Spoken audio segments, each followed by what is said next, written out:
To celebrate with a premium stick, pair it up with a drink, relax, kick back.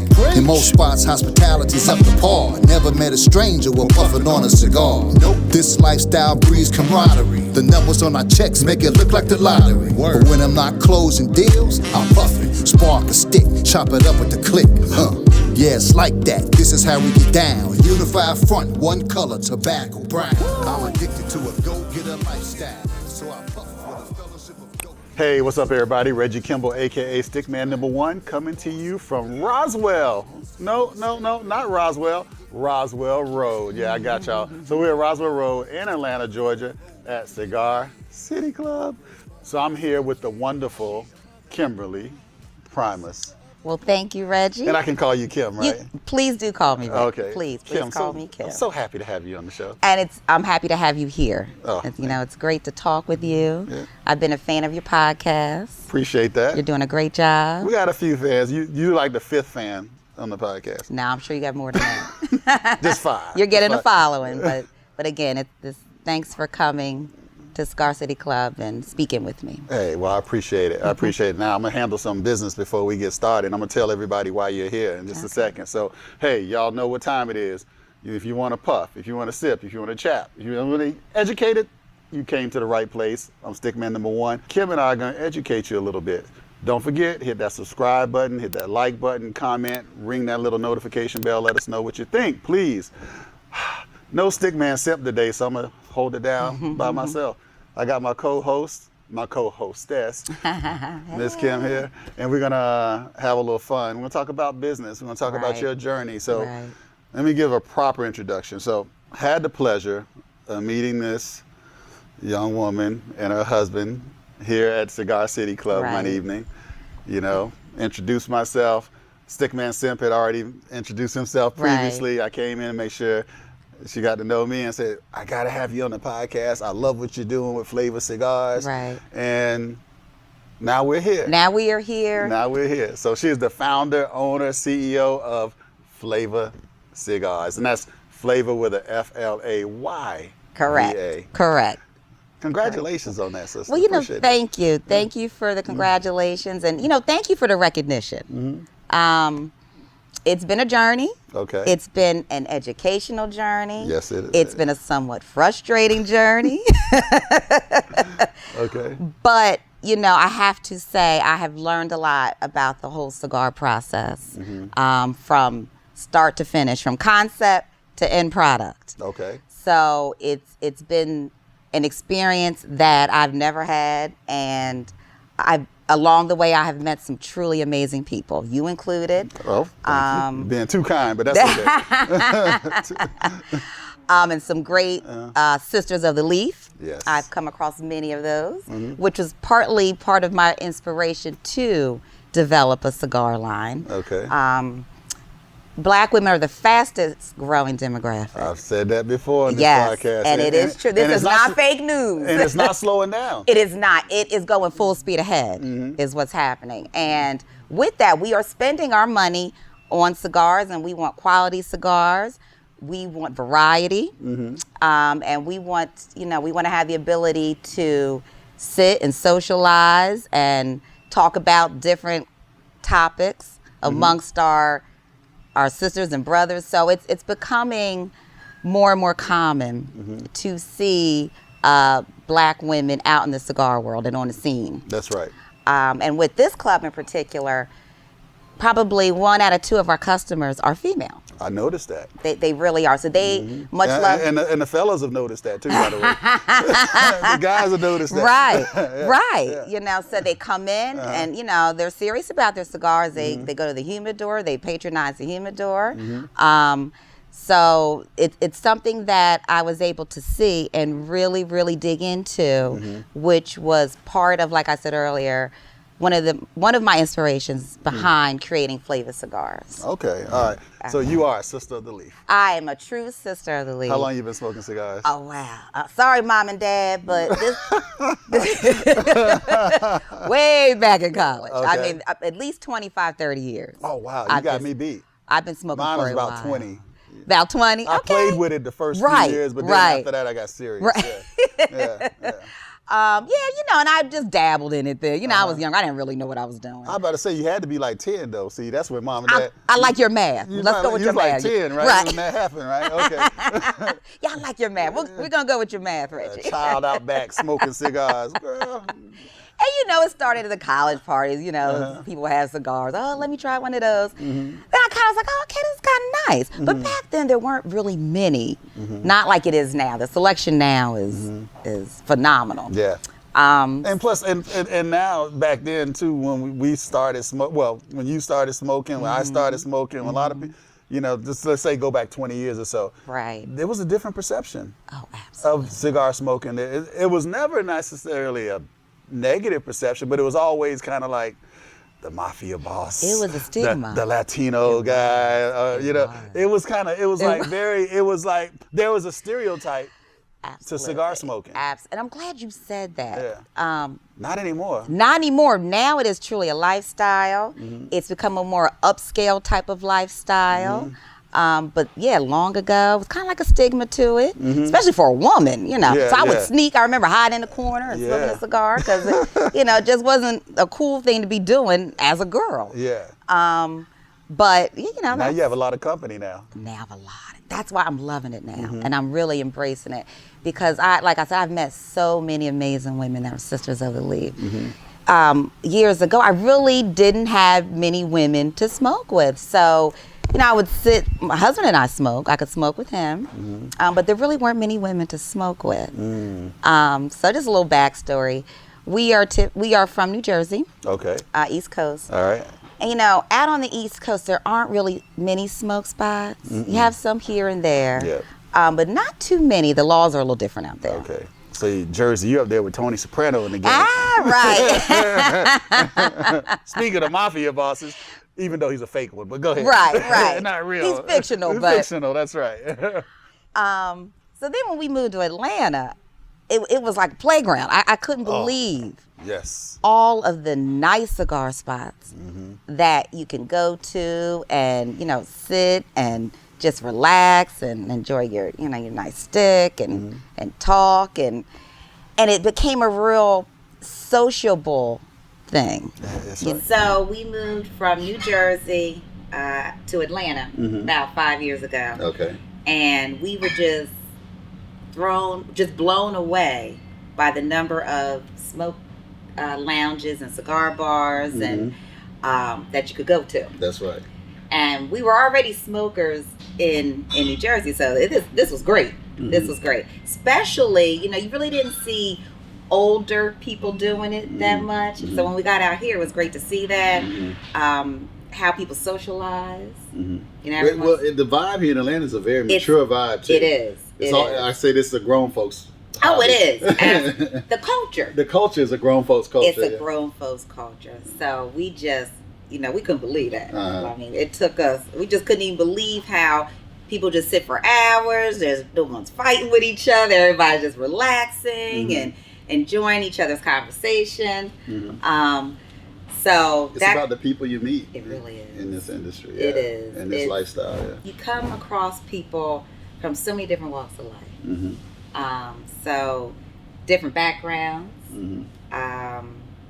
different careers. And this brings us all together. And this somehow bridges. It bridges all of that. It bridges all of that. So, it's always nice to see that. And, that was inspiring to see. And that was another thing that made, especially in our community, because I think we need that unity. We need to have something, somewhere where we can just let our guard down and feel safe, and have some good conversation and relax and unwind. Okay. Our community really needs that. And I think cigars allow us to do that. It does. It does. So Flayva Cigars. Yes. When did it launch?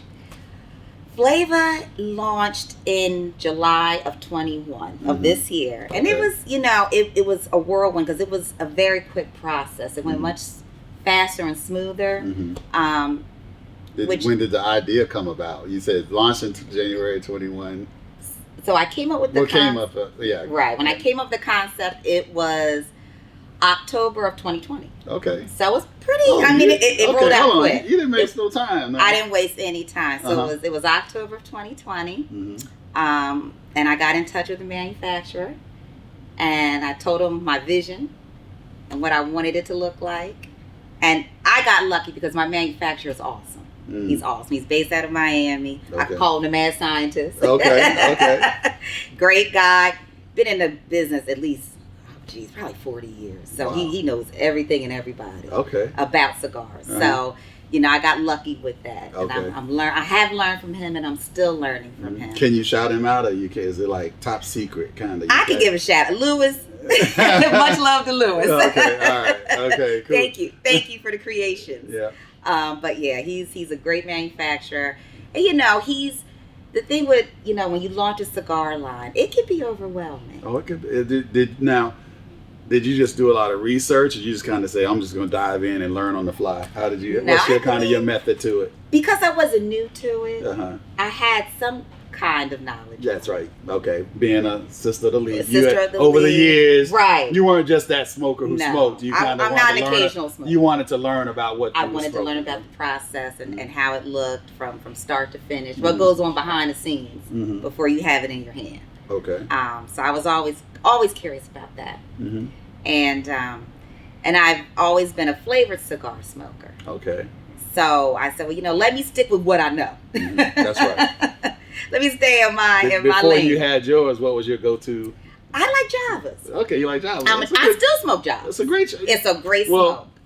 Every cigar brand owner I've ever spoken to says they smoke everybody. They rarely actually smoke their own cigars because they like to change up the flavor profiles and things like that. Yeah. So yeah, I usually smoke Javas. Okay. That's my go-to. Okay. So I've always been a flavored cigar smoker. Love Javas. Okay. So and just a segue to this whole Flayva cigar line. Yes. Let me walk you kind of through the steps of that. When my husband and I became involved as owners with Cigar City Club, I saw that as an opportunity.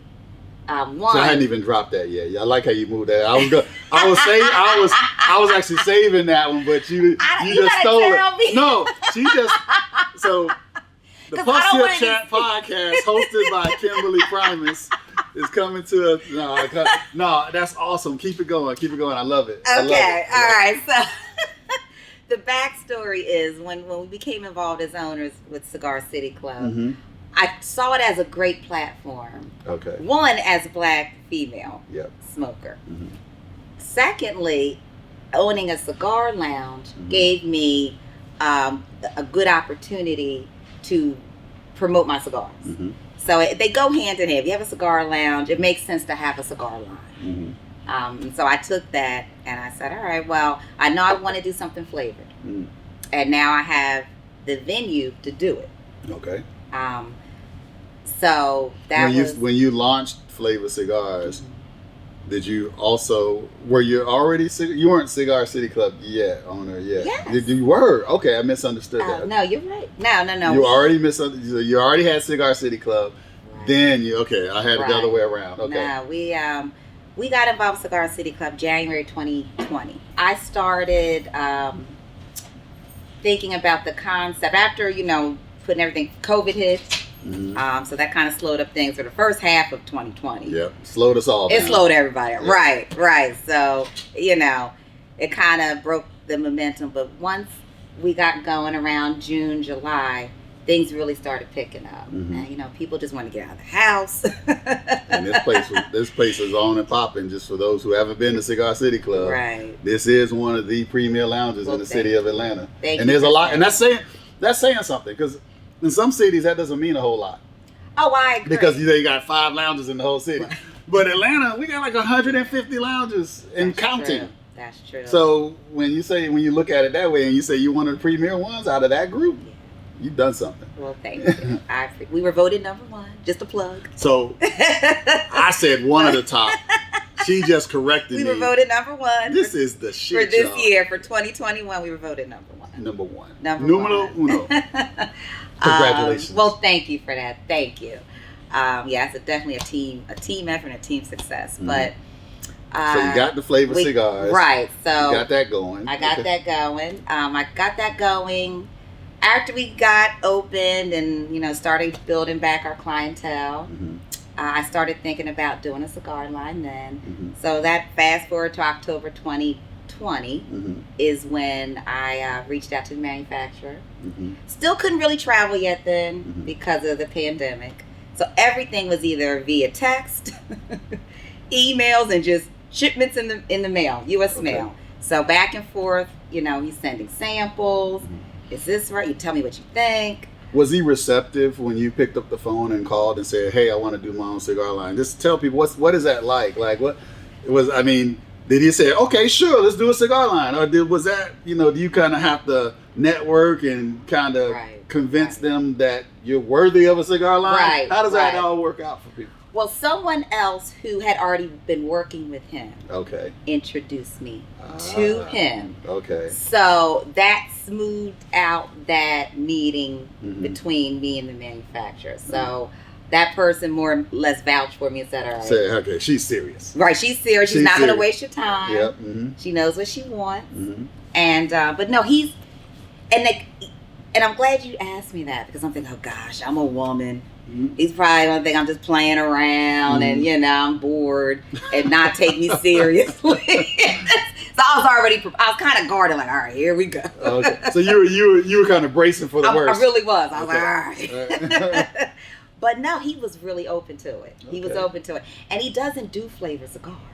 He is a true unflavored, but he does great quality tobacco, and that was first. So did you have to convince him to do a Flayva cigar? Was that like you have to twist his arm a little bit or what? I think he was just as excited as me because he'd never done it. Ah, okay. And he likes playing around with different blends.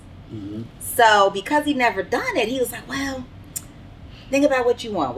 How do you want it to taste? You want mild, medium, full bodied? Let me know, what you want. So we started working on the blends, and we came across about 4 different flavors that I really wanted to start with to launch the line. And the tricky thing with Flayva Cigars is that you have to be sure that, and for me as a flavor smoker, I didn't want the flavor to overpower the quality of the tobacco, of the leaf, because the tobacco quality is awesome with my cigars. It's really good. It's a great smoke. I concur. It's consistent. There's a hint of flavor, but it doesn't overpower the smoke. Mm-hmm. So that took us a minute to get that together. It was too sweet or not sweet enough, or so we got that down. I think he realized, okay, just because she's a woman doesn't mean she wants a sugar stick. Yeah. And I'll be honest. I'm gonna be straight up, Kim. When we first learned about Flayva Cigars and learned that they were truly actually flavored cigars, I was a little skeptical is the wrong word. I just had a certain expectation of the cigar, being a non-flavor smoker myself. So I said, but I always go into anything I do with a very open mind. So I said, let me see. And what you just said about it not having an overwhelming sweetness to it, and actually, I don't know if this was by design, but maybe since you had a non-flavor cigar manufacturer this, maybe it was by design, but you only get the flavor in the first few puffs, maybe in the first third. By the time I got to the middle third, the flavor, I forgot there was a flavored cigar. Was that on purpose? I think it was a beautiful mishap. Okay. It was. All right. It was because, and it's exactly what you said. So when I first got the samples, I'm like, well, I can kind of taste the flavor, but it's kind of subtle. It's very subtle, which is good, I think. Which is good. Yeah.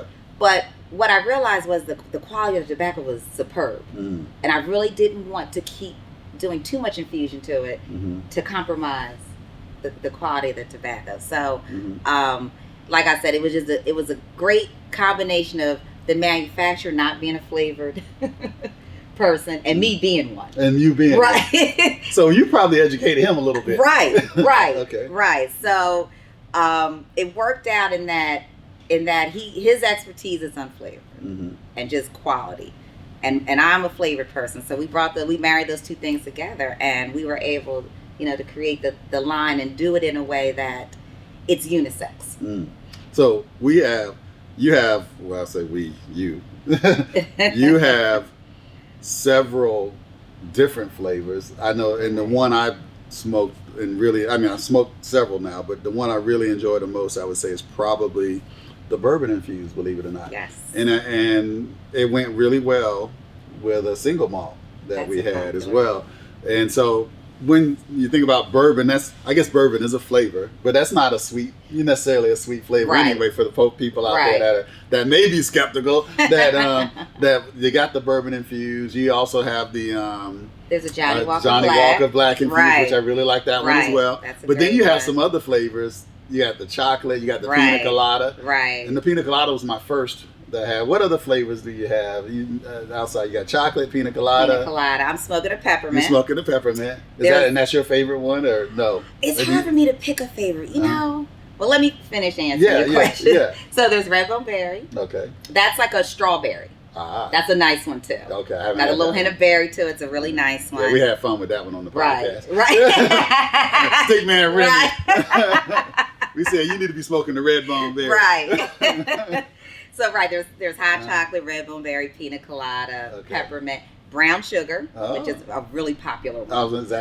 Yeah, that's probably one of my top sellers. Is the brown sugar. Okay. The bourbon, and then there's the Johnny Walker Black. Okay. So the thing with my cigars, they're fun. And it's something for everyone. So if you can pair them very easily, like you mentioned, you all with the single malts, the bourbon. That's right. Right, and it kind of accentuates it. It did. It really did. Yeah. Especially because the flavor subsides so quickly. Right. That it didn't really linger that long. So it was nice. It was a very nice compliment. Right. Absolutely. So Mr. Lewis, your manufacturer, you can call him Lou, hooked you up. And how did that process go? Like, was there a lot of back and forth to kind of get the flavor profile just right? Or did he just kind of present something and just nail it out of the gate? What did that look like? I got to tell you, I got lucky because he hit most of those flavors that I just named. He hit them right on the head. Did you come up with the flavors? Did you tell him what flavors you wanted? I did. Okay. I did. I came up with the names, definitely the flavors. Now, the bourbon and the Johnny Walker Black, because he does on flavor, I think those were the easiest for him to do. Okay. So he had those almost together anyway. Okay. But the brown sugar and the pina colada, that's a tricky one. Okay, I can imagine. The pina colada is tricky. Especially the pina colada. It is. Yeah. Because I wanted it to taste like a pina colada drink.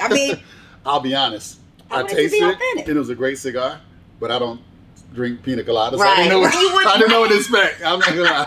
I didn't know what I was getting into, but it was good. I enjoyed the smoke. Right, it was okay. Good. Enjoyed the smoke. So good. Yeah. Right. So it gives you that little islandy feel, and it's tropical. That's a fun one. Now the brown sugar probably was the toughest one. Okay. Because I didn't want it super sweet. I didn't just want it too sugary. So the first couple ones he made were just way too sweet. Okay. So he had to dial it back a little bit, and we perfected that one. So we finally got them all to where the blends are great. They're all medium to full body. So even if you're a mild smoker or a novice beginner, you can start out with any one of them and be okay. Okay, and then your tobacco is from Dominican Republic. Yes, okay. Honduras wrapper. Okay. Right. So unfortunately during the pandemic, I would have loved to have gone over to DR and see the process, touch it, feel it, and all of that, and see how it all took place, but couldn't do that. Yeah.